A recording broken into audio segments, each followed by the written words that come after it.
হাতি প্রতিদিন জঙ্গলের ভেতর দিয়ে পানি খুঁজতে হাঁটত। একদিন সেখানে অনেকগুলো ইঁদুর জড়ো হয়েছিল। তখন ইঁদুরদের নেতা সবচেয়ে বয়স্ক হাতিটির কাছে গিয়ে বলল, আজ দয়া করে অন্য পথে যান। যদি এই পথে হাঁটেন তাহলে আমার অনেক বন্ধু আপনাদের পায়ের নিচে চাপা পড়ে মারা যেতে পারে।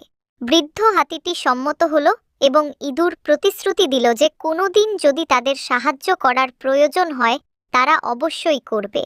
হাতিরা ভাবল এত ছোট প্রাণীরা তাদের কিভাবে সাহায্য করবে।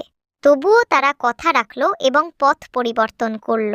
কিছুদিন পর রাজ্যের সৈন্যরা হাতিগুলোকে ধরে বাঁধল, তাদের যুদ্ধে নিয়ে যাওয়ার চেষ্টা করে। খবরটা শুনে ইঁদুররা ছুটে আসে। তারা জাল কেটে দেয় আর হাতিগুলোকে মুক্ত করে।